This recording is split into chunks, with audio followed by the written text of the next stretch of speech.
Rain over Gotham that night moved with a purpose of its own, sheeting off cathedral gutters and pooling in the cracked marble of a forgotten cemetery.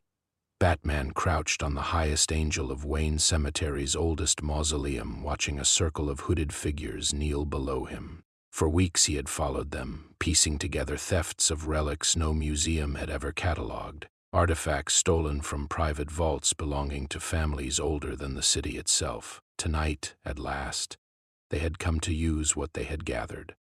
Their leader lifted a curved obsidian blade above a slab of veined stone, tracing symbols across the air that pulsed faintly against the falling rain. Bruce did not recognize the language. He had studied every dead script the world remembered, and yet these characters seemed to lean toward him, as though aware they were being read.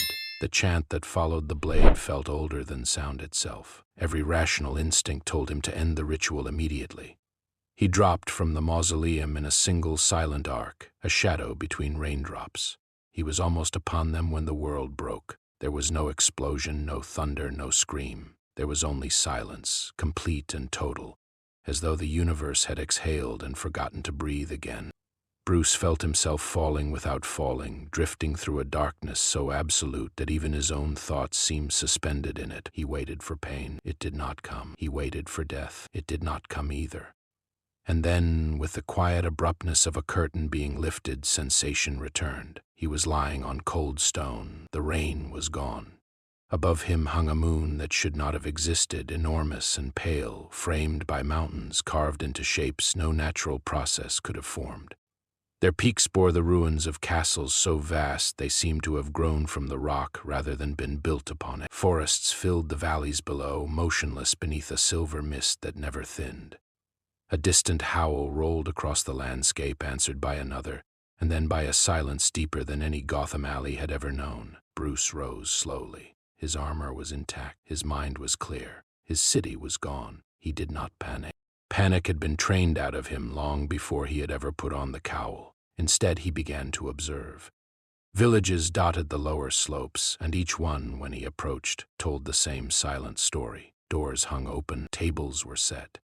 Cups still stood upright, but dust lay thin upon them, as though decades had passed without a single wind to disturb the rooms. There were no bodies, no bones, no birds moved above the mist. The walls were scored, in places, with claw marks too high for any wolf. He was still cataloging these details when he heard the first battle. It reached him as a sequence of unfamiliar sounds, firearms but slower and heavier, their reports muffled by damp air. Silver-tipped rounds sparked against stone. Ultraviolet flashes lit distant trees in sudden strobing white. Somewhere between the shots, something roared with a throat that had not been designed for human speech. He moved toward the sound the way he always moved toward danger, quietly, and from above. From a ridge, he watched armored riders in long black coats trade fire with immense wolf-shaped figures moving on two legs. Between them, a family had become trapped in a burning cart. Bruce did not deliberate. He descended, disabled the nearest combatants with strikes calculated to spare their lives, and pulled the family into cover before either faction understood what had happened. He left no bodies. He left no explanations. Later, at the edge of the ruined village, a woman in dark leather knelt among the fallen and read the silence carefully. Selene had seen every kind of killer. She had never seen this. Somewhere in the mountains, in shadowed halls and moonlit caves, both immortal races began, for the first time in centuries, to hunt the same man. Bruce spent the following nights the way he had once spent his earliest years in Gotham. He watched, and he learned, and he refused to act until watching had taught him enough to act well. This world, he understood quickly, did not run on the machinery of cities. It ran on memory. Every stone remembered a name, every ruin recalled a betrayal, and every border between one shadowed valley and the next had been drawn in blood generations before the current inhabitants were born. He infiltrated abandoned strongholds by moonlight, moving through their vaulted halls with the same discipline he had once brought to the corridors of Arkham. In vampire keeps he found libraries whose books had been chained to their shelves, ledgers of tribute demanded from human villages, and portraits of lords whose eyes seemed to follow him even when the canvas had cracked with age. In Lycan lairs, hidden beneath collapsed monasteries or dug into the roots of the oldest forests, he found different records scratched into walls, told in scars, remembered by voice rather than ink. Both peoples kept their history with terrible care. Both used that history to justify what they had become. He learned, too, of the humans caught between them. Small settlements clung to the sides of valleys where neither faction bothered to patrol, and their elders had long since made bargains that no elder should have to make. A pouch of coin here, a night of silence there, a name whispered to the wrong messenger in exchange for another season of survival. Bruce did not judge them. He had seen the same arithmetic in Gotham, drawn in different currencies. What troubled him more than the cruelty was its symmetry. The vampires believed themselves the guardians of order, keeping the beast at bay through discipline and law. The Lycans believed themselves the last free spirits of a world that would otherwise be enslaved. Each side told a story in which the other was the wound and they were the necessary blade. Neither story was entirely a lie. Neither was entirely the truth. Selene found him inside a deserted monastery high on a mountain shoulder, where snow had drifted through broken windows and lay untouched across the pews. She did not raise her pistols. She stood in the doorway and simply watched him, the way he had watched so many others. When she finally spoke, she asked only what he wanted here. He gave her no lineage, no world of origin, no explanation for the armor she did not recognize. He offered instead a single sentence. "I want to understand before I decide." It was not what she had expected. It was, she realized, what she had needed to hear. A fragile alliance formed between them in that ruined chapel, made not of trust but of curiosity, which in her long life had grown rarer than trust. She began to guide him cautiously through the deeper politics of her people. Noble houses had already learned of the outsider. Whispers of an old prophecy stirred in halls that had not been swept in a century. Somewhere else, in caves lit by nothing but eyes, Lycan captains reached the opposite conclusion, that killing him first was the only defense against catastrophe. Bruce moved through this tightening net with the patience of a man who had grown up in a mansion built above bones. He slipped between castles and crypts, forests and forgotten aqueducts, always a little ahead of the hunt. And in one such crypt, far below a keep whose name Selene refused to speak aloud, he found the murals. They were older than either race. In them, tall armored humans stood shoulder to shoulder with beings that resembled neither vampire nor wolf, warding a great sealed doorway together. Someone had defaced the panels, scraping faces from stone, chipping away symbols that had once meant something. At the base of the vault, half buried in dust, lay a broken emblem. Bruce recognized it at once. It was the same sigil the cult in Gotham had carved into the air on the night the world had folded around him. Someone, he understood, had opened this door on purpose. The rumor of him spread faster than any messenger could carry it. In this world, secrets were currency, and a mortal who fought like neither faction had become the most valuable secret of the age. Vampire houses that had ignored one another for centuries suddenly found reasons to send emissaries across old borders. Lycan packs that had never shared a hunting ground pooled their sharpest trackers. Every ridge, every ford, every mountain pass acquired new watchers, and every watcher carried instructions written in different hands but pointed at the same silhouette. Bruce refused to meet them on their terms. He knew, as he had always known, that the man who is chased chooses the ground upon which he is caught. He sabotaged supply lines before they became threats, misdirected patrols using their own signal fires against them, and let rival factions collide in the corridors he had prepared for them. He fought only when fighting was cheaper than fleeing, and even then he fought to disable, never to erase.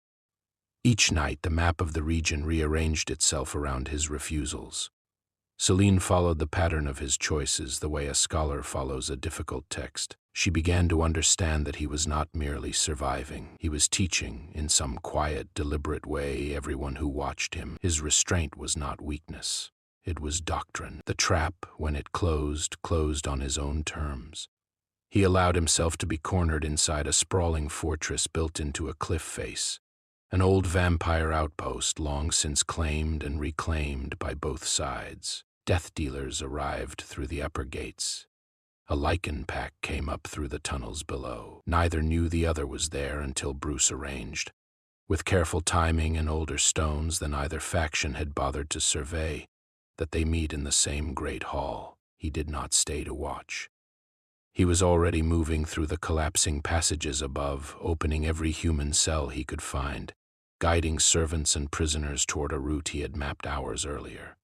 Ultraviolet charges lit the corridors behind him at intervals, seeding confusion. Beams gave way, staircases fell. Two immortal armies tore each other apart in a hall they had both believed empty, and by the time the dust settled, only survivors who had never held a weapon walked out into the moonlight.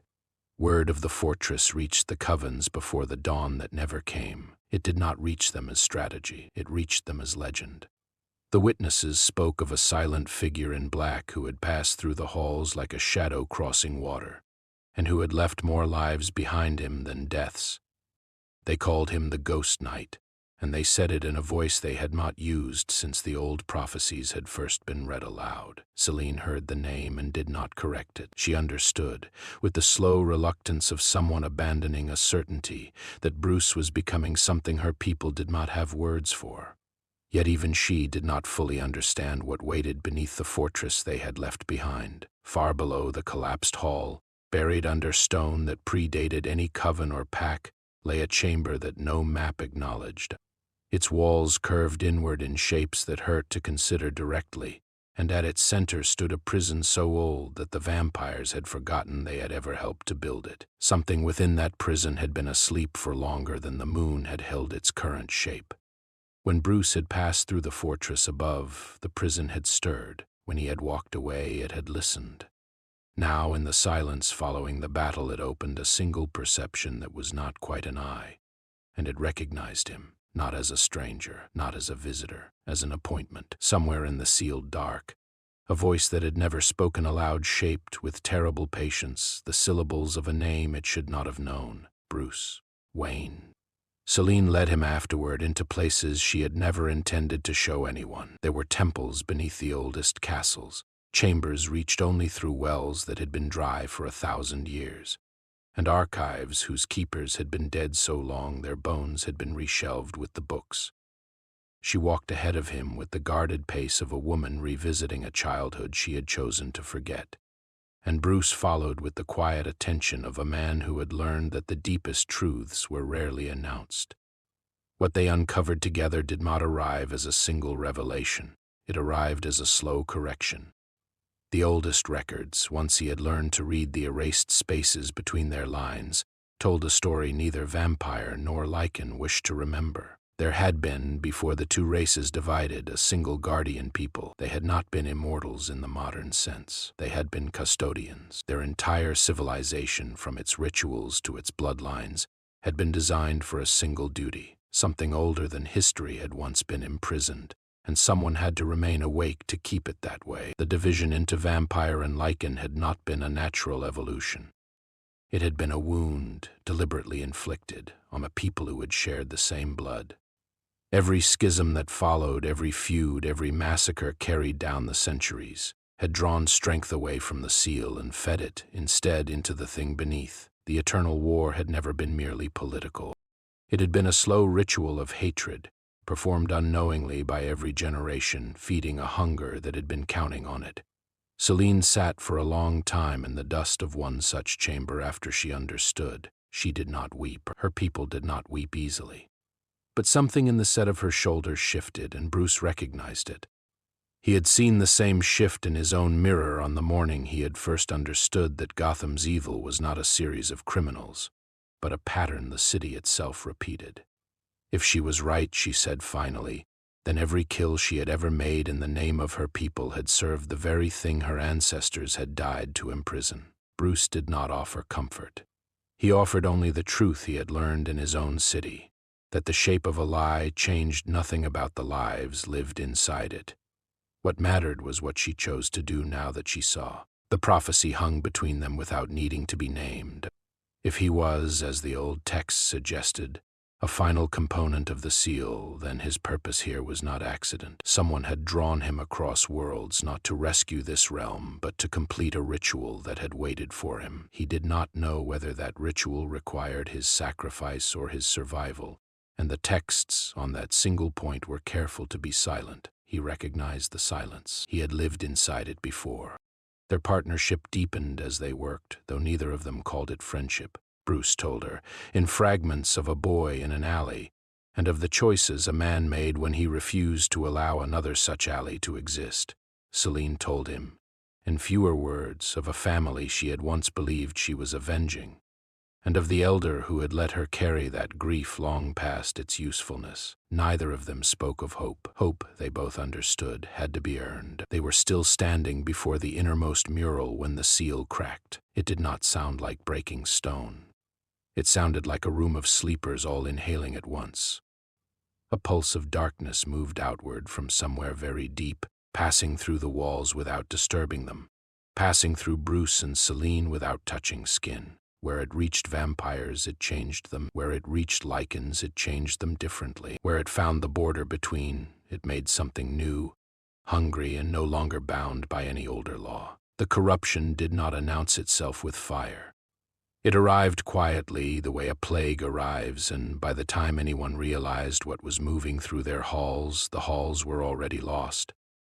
Vampire covens that had stood for 1,000 years fell within a single night, undone not by armies but by their own kin who woke wrong and could not remember why. Lycan packs that had run the same trails for generations began to turn on their young. Human villages, so long protected by tribute, were emptied without ceremony. In some places there were no bodies. In others there was little else. Bruce fought through it as long as fighting mattered. He evacuated. He fortified. He drew maps of safe corridors that closed behind him within hours. He built plans upon plans, each one more careful than the last, and each one broke against the sheer, indifferent scale of what was happening. His compounds ran low. His remaining charges were rationed. His armor, patched now with materials scavenged from broken keeps, no longer moved as quietly as it had. The failures accumulated in ways he could count. A family he had promised to move by moonrise did not survive until moonrise. A vampire elder who had chosen, at last, to help him was overwhelmed on the threshold of his own gate. A young Lycan runner, one of the few of her generation still capable of speech, disappeared beneath a wave of corrupted kin, and Bruce could not reach her in time. Each loss took its place inside him, as every loss always had, catalogued in the quiet ledger he had kept since a Gotham alley. Blame arrived, as blame always did. Some of the surviving covens whispered that his coming had timed itself too precisely to be coincidence.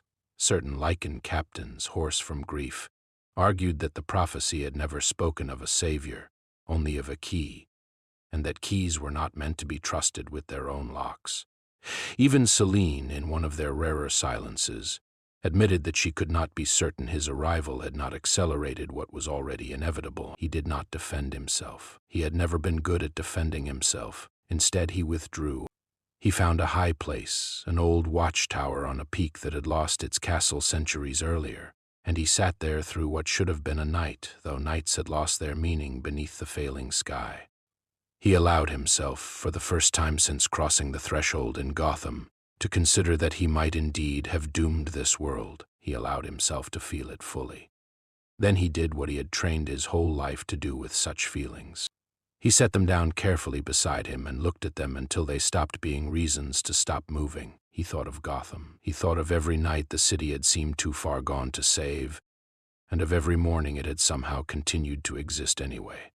He thought of the small, stubborn truth he had built his life upon, that fear was not defeated by strength. It was defeated by the refusal of a single mind, and then another, to surrender to it. He could not defeat the primordial predator alone. He could not defeat it even with Selene, even with the last covens, even with the sharpest Lycan captains. He had known, in some part of himself, since the moment he had understood the seal, but he could give them a reason to stand together. That much he was still allowed to do. He rose from the watchtower before the eclipse deepened. His cape was torn in 3 places. His belt was almost empty.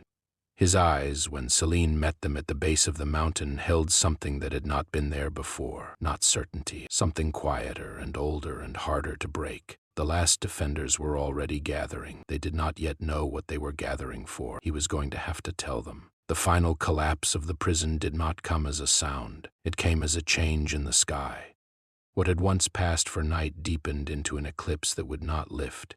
A black disk where the moon should have been, ringed in a slow, ashen fire. Beneath that ring, the last darkness rose. It did not step from the earth stepped aside for it. Corrupted vampires and twisted Lycans moved in its wake in armies that had no formation and needed none. Forgotten horrors, memories the world had exiled from itself, walked openly for the first time in ages. The alliance that met them should have been impossible. Vampire nobles who had refused to share a table now shared a line. Lycan captains, still marked with the scars of last month's hunts, stood with the enforcers who had given them those scars. Human survivors, thin and quiet, took positions among immortals who had never learned their names. None of them believed in one another. All of them believed in the man walking at the center of their line. Bruce did not wear that trust lightly. He did not wear it as pride. He carried it the way he had once carried a shattered pearl necklace out of an alley, as something owed and as something he had not chosen. He led them not by shouting. He led them by placement. Where a Lycan captain's grief was too raw to fight beside vampire kin, he moved her to the flank, where her strength would find purpose without her heart being asked for more than it could give. Where a vampire elder's pride would have wasted itself in a charge, Bruce set him behind the line, holding a bridge whose loss would have unmade them all. He knew exactly what each of them had lost because he had spent the previous weeks listening. Selene fought at his side, though she was doing another kind of work as well. Between engagements, she moved among the leaders of every faction, translating, arguing, cutting through the tangled protocols of 1,000 feuds with a directness only she could risk. She reminded lords of who they had been before the war had defined them. She reminded packs of the mothers and fathers who had told the older stories. She spoke, more than once, of what she and Bruce had seen written in the deepest temples, and each time, something in the faces around her yielded a small, hard piece of the past. The battle that followed lasted longer than any of them would afterward be able to describe as a single event. It was not a battle in the old sense. It was a slow, terrible negotiation between the world as it had been and the world that was trying to replace it. Ridges changed hands. Bridges were broken. Elder vampires who had believed themselves untouchable were unmade in single moments. Lycan warriors who had never once retreated learned the shape of retreat and learned, more importantly, how to return afterward. Bruce moved through it all as strategist, as anchor, as symbol. He fought where he had to. He listened more than he fought. When a coven began to fracture in the third night of the eclipse, he was the one who arrived at their gate and, without raising his voice, offered them a place in a line they had refused to join hours earlier. When a Lycan captain refused, for pride, to accept the aid of a rival pack, Bruce reminded him, quietly, that his daughter had been among the last to disappear, and that the corrupted did not check bloodlines. The truth of the seal came to them only near the end. It could be restored, the old inscription said, but not by force. Every bloodline present at its breaking had to willingly contribute to its closing.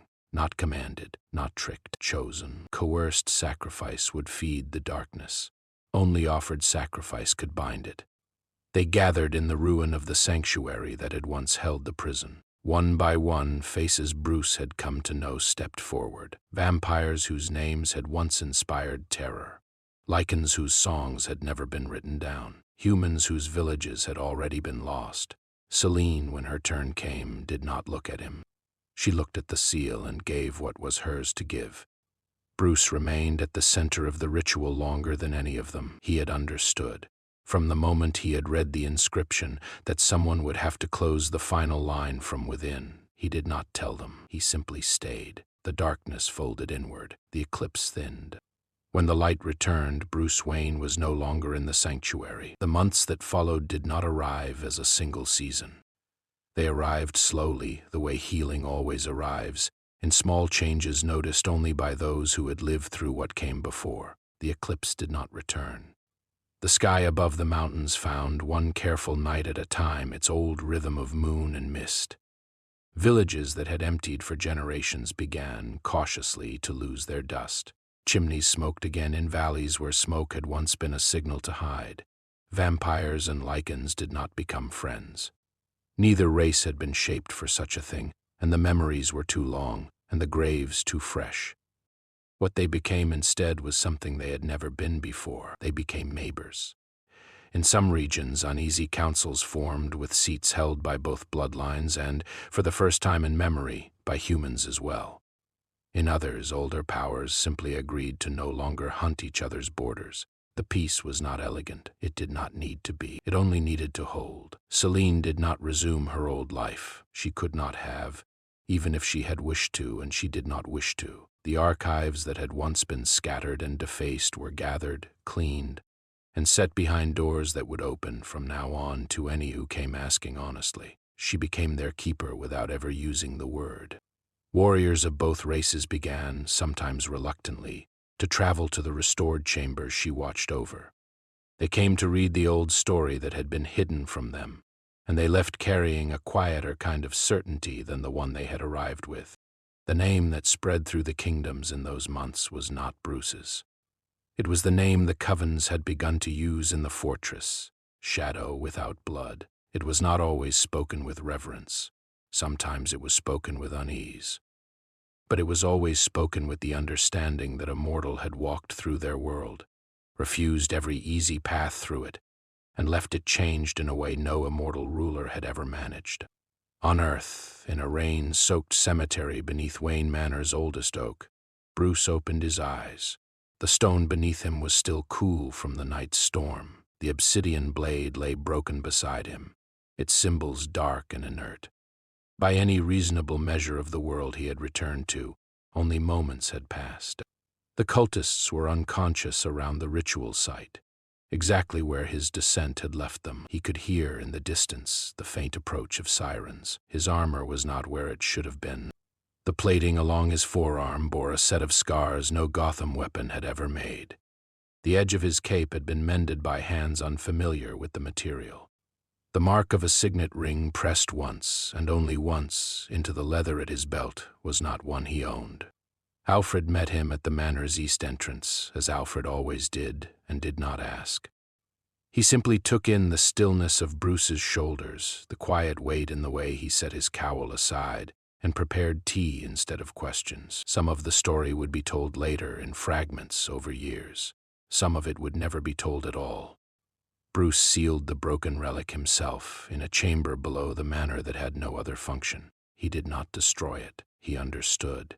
Now that some doors were not meant to be destroyed. They were meant to be kept closed by someone who remembered why. In a restored archive far from any earth, on the final page of a chronicle Selene had rewritten by her own hand, a new illustration began, very slowly, to appear. A figure was crossing between worlds. Its armor was not black. Its weapon was neither silver nor sanctified. Its face, in the emerging ink, had not yet been decided.